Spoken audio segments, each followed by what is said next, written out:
87. The bombs going off in the afternoon as opposed to around 6 a.m. in the morning. 88. Spaghetti westerns existing in Fallout despite them being from the 60s, 70s, and 80s, and not the 40s and 50s that the game's retro-futuristic aesthetic is based on. 89. Vault-Tec's color scheme coming from a random actor's clothes despite the colors not being visible in black and white television, and the Vault or Pip-Boy being based off this idiot putting up his thumb despite the fact Vault-Tec has existed for years prior to this and should have already had a mascot and a color scheme. The Pip-Boy was a Vault-Tec subsidiary invention, so what exactly did Vault-Tec use as the mascot in the Pip-Boy software before this bum-knuckle decided to thumb the air one day? Vault-Tec was contracted to build the vaults in 2016. This flashback is during a movie that came out after A Man and His Dog, which presumably involved Cooper's border collie Roosevelt. A collie only lives for 12 years, so in other words, this would have to be 2066 at the earliest. So what? Vault-Tec built all those vaults but only started painting them and the jumpsuits yellow and blue after 6 years? 90. Energy being so plentiful and everything being great in the pre-war era. People having parties, drinking martinis, jacuzzis, everyone driving their own personal cars, when in the lore we're in the waning years of the American state. There are riots, food shortages, energy rationing, near-nuclear meltdowns, protests of the occupation of Canada, human experimentation, the new plague, air raid drills, martial law, the suspension of human rights, the dissolution of the European Commonwealth, the dissolution of the United Nations, war between the Middle East and Europe, the complete collapse of the commercial oil industry, and to top it all off, the looming shadow of nuclear Armageddon. Century. People awoke from the American dream. Years of consumption led to shortages of every major resource. The entire world unraveled. Peace became a distant memory. It is now the year 2077. We stand on the brink of total war. And I am afraid. 91. Vault-Tec controlling the vaults. The answer to Cooper Howard's question of who makes the rules is the government of the greatest country on Earth. A government Cooper fought for, a government Cooper elected, a government that contracted Vault-Tec to design the vaults so it could run social experiments. You are literally told this by the President of the United States in Fallout 2. The Enclave itself were the ones who sent out the all-clear signals to open the vaults. This couldn't be more out of the horse's mouth if the Enclave had elected a literal horse into office. Now, some people point at the shadowy figures watching this meeting and say that this must be the Enclave, but that makes no sense. Why would the Enclave just be watching them? Obviously, those are meant to be the higher-ups of Vault-Tec, because the writers treat Vault-Tec like the Illuminati, pulling the strings in the shadows. The Enclave, meanwhile, that is, the US government and ruling elites, can't have approved of this meeting, because this meeting implies that the Enclave allowed Vault-Tec, or ordered, even worse, Vault-Tec to nuke themselves right when they had just won the war in China. President Richardson had no reason to lie. He admitted to experimenting on his own citizens. He tells us the Enclave just about managed to get to Navarro just before the Chinese missiles hit. Why would he tell the truth about everything else and lie about this? Why would the Enclave nuke themselves after winning the resource war and before they had managed to take refuge in Navarro? The answer is that they wouldn't. The Enclave wouldn't nuke themselves. They wouldn't let a government contractor get so much as a hair's breadth away from detonating a nuclear weapon in a time of war. This entire premise is impossible. Not unlikely, impossible. What? I'm serious. Who makes the rules? The President of the United fucking States of America. Who do you think I was talking about? Who the fuck? Who is it? What? I should kick your fucking ass. 92. Cooper Howard went to war in Alaska, but he mentions nothing of the annexation of Canada. In fact, the entire series mentions nothing about the annexation of Canada. If he fought in Alaska, chances are he would have at least fought alongside men who were stationed in Canada. The fact is, the war in Alaska wasn't about protecting freedom.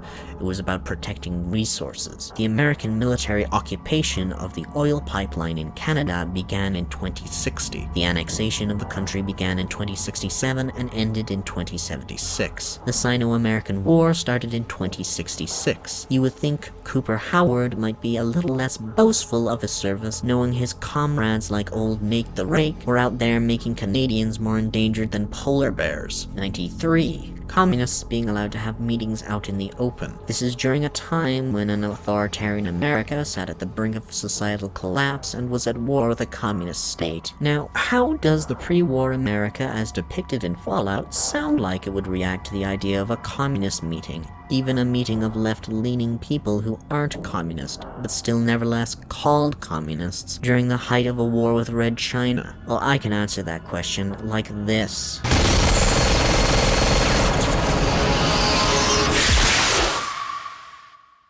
'94. Friedrich Sinclair wasn't a part of the Big Empty, not the government think tank or the government-funded corporation designed to patent their inventions. Friedrich Sinclair was a young, wealthy socialite with a particular fondness for a down-on-her-luck singer and actress known as Vera Keys. He built one resort and casino called the Sierra Madre, which for financial reasons he had to lease to the government think tank The Big Empty for scientific testing of new products. The Big Empty's government-funded experiments yielded disastrous results. Sinclair was not affiliated in any way or in charge of a fictitious private enterprise called Big Empty. Otherwise, why would he ruin his own casino? It was not our first choice of testing grounds, but we no longer have the luxuries of our test cities. Then we lost the mountain. After the explosion, we couldn't find it anymore, so the crater became our testing grounds for science. Yes, in the past, individuals would come to us, pay for technology, and if their town, community, or city was just right, we could use that city as a controlled experiment. Vault-Tec was much better at it, of course. We had to make do. Get permission. Sometimes. If only we could have used commie cities. But capturing whole cities was hard, so we captured enough commies to make cities of our own. So we had a group of Chinese prisoners to experiment on. Those were the days. But the true test was science on unsuspecting Americans. Whether it was holograms, new autodocs, toxins, vending machines, we wound them up, let them go into tiny, isolated towns. Then we observed. 95. Sinclair's casino, the Sierra Madre, was meant to open on the day of the bombs falling. Why would he agree to bomb his own casino before it opened? 96. No. This is Mr. House. Penthouse floor. The recent disturbance at the Tops has been resolved. Do not be afraid to patronize the Tops. You've been a busy courier, haven't you? You take your obligation to deliver a package very seriously, an ethic for which I am grateful. I will admit, when you ignored my invitation, I predicted negative outcomes. But you have a way of exceeding expectations, don't you? This is not Mr. House. It's a fun idea. There's a lot of earning potential with the end of the world. To take and recast a famous portrayal of a video game character is one thing. To recast him with this is another. And to top that off with bastardizing that very character is very much another. I'm going to be very harsh with this, as it may well have implications for the future of Fallout as a franchise. So let us list all the things wrong with Mr. Mouse. To start, Mr. House does not say Freddy boy, nor does he speak in this Rat Pack style. Mr. House speaks with a broad vocabulary and American accent that borders on received pronunciation. The writers clearly are confusing Mr. House with Benny, portrayed by Matthew Perry, the character in New Vegas who speaks in this manner. If these twits can't so much as get his manner of speech correct, what does that say for Mr. House's character as portrayed in the show? Over here. time to cash out. Will you get it over with? Maybe cons kill people without looking them in the face. But I ain't a fink. Dig? You've made your last delivery, kid. Sorry you got twisted up in this scene. From where you're kneeling must seem like an 18-carat run of bad luck. Truth is, the game was rigged from the start.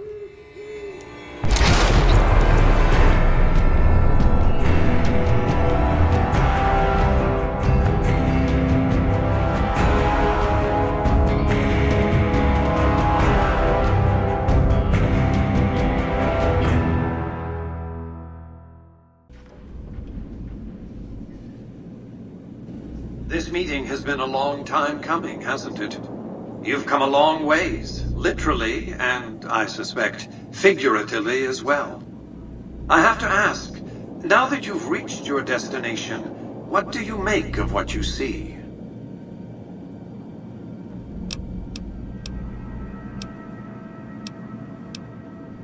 A crude question, crudely asked. I'll be happy to satisfy your rambunctious curiosity at a more appropriate moment. But now, I'll repeat my question. What do you make of what you've seen? You aren't going to ramble on about the virtues of life out in the wastes, are you? It's a desert, you do realize. A radioactive desert where humans subsist in a barbaric state. Difficult to glorify convincingly. They are, however, aptly named. For that's what you'd be out there, wasted. Here on the Strip, your talents can be put to use.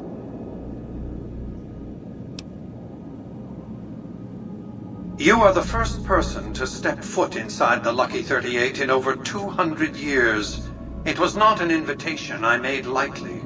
We have a serious matter to discuss concerning a contract you have yet to fulfill.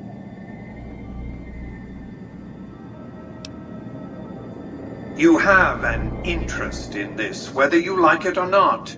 You signed a contract to deliver the platinum chip to me. Now, I could stop you from leaving, but what would that accomplish? If you want to go, go. See what the Strip I built, the Strip I own, has to offer. Think about what I could offer you. I expect we'll have occasion to talk again. Can I look forward to a more substantial conversation this time? So you've said before, you're making a habit of wasting my time. Can I look forward?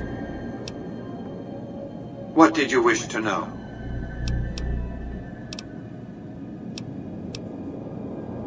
I am Robert Edwin House, President, CEO, and sole proprietor of the new Vegas Strip.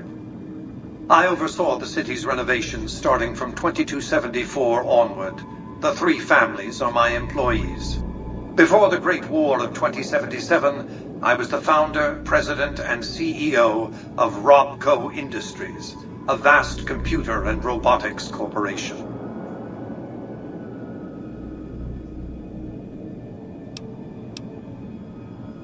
Don't let the video screens and computer terminals fool you. I'm flesh and blood, not silicon. No, while brains demonstrated some use as organic processors in the robots produced by General Atomics International, they never retained personality once removed from the human body.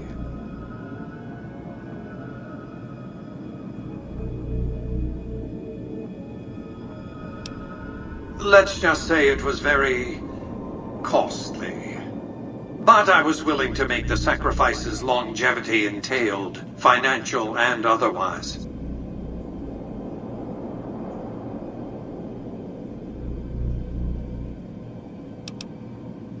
We can discuss this in greater detail at another time. Suffice it to say that when my Securitrons detected NCR scouts at Hoover Dam, I took action. That's simply not true. I am the only person to hold any rights pertaining to the chip. I designed it, and I paid for it dearly. To develop that chip, I spent a sum of US dollars. Not the bottle caps that pass as currency these days, but a sum beyond counting. For decades, I paid salvagers to comb the ruins for it.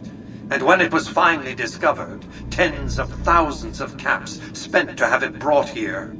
We know how that turned out. Complete your contract, and it will be the last time I pay for the chip. Save your questions for then.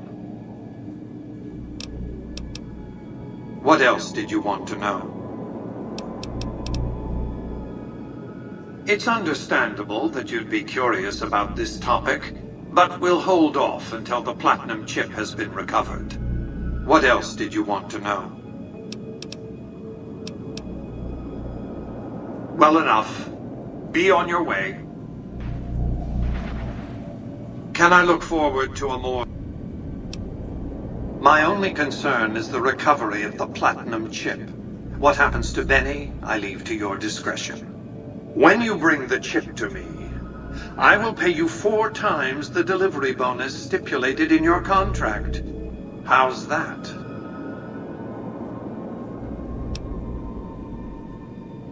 Is that an attempt at humor? I've always taken business negotiations very seriously. I advise you to do the same.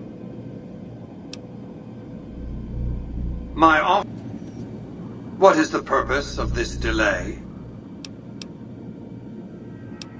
Please focus on the task at hand, for both our sakes. What is the purpose of this delay? No, you haven't. This is the second time you've promised to deliver the platinum chip. Even if you don't hold yourself to your promises, I will. 97. Mr. House would never show up to this meeting in person. In Fallout New Vegas, in the years towards the nuclear war, Mr. House had secluded himself in the Lucky 38 and was busy constructing everything he would need to ensure Las Vegas survived a nuclear war. By 2065, he had predicted a nuclear war that would devastate the world within 15 years. By 2065, I deemed it a mathematical certainty that an atomic war would devastate the Earth within 15 years. Every projection I ran confirmed it. I knew I couldn't save the world, nor did I care to, but I could save Vegas, and in the process, perhaps save mankind. I set to work immediately. I thought I had plenty of time to prepare.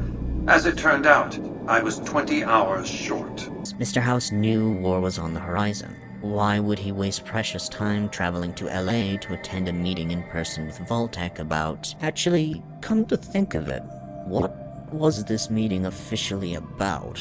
Because they obviously didn't say they were going to start a nuclear war in the invitation letter. It wasn't about using the vaults as experiments either. They reveal all of this as if it's new information, so what? Do the writers think Vault-Tec just snaps its fingers and CEOs of $30 billion corporations like Mr. House just come barking? Or that corporate CEOs all just gather periodically in giant boardrooms with a big map of the world like something out of Austin Powers, and periodically check up on how everyone's evil quotas are being met like in the Legion of Doom? 98. Mr. House was in his 50s by the time the bombs dropped. He was born in 2020. That makes him 57 by the time of the bombs. I have an easier time believing this is a 50-year-old man than this. With René 𝐷𝐼RSnois, from his very first line, he got the character, he got the tone, he got the delivery. Mr. House, he's a very strange and enigmatic character. Give me 20 years, and I'll reignite the high technology development sectors. 50 years, and I'll have people in orbit. His hope is to reignite and reinvigorate this world. Just in awe of his talent, because he's such a voiceover pro. Now that you've arrived at your destination, what do you make of what you see? Some say he's a man, others a machine.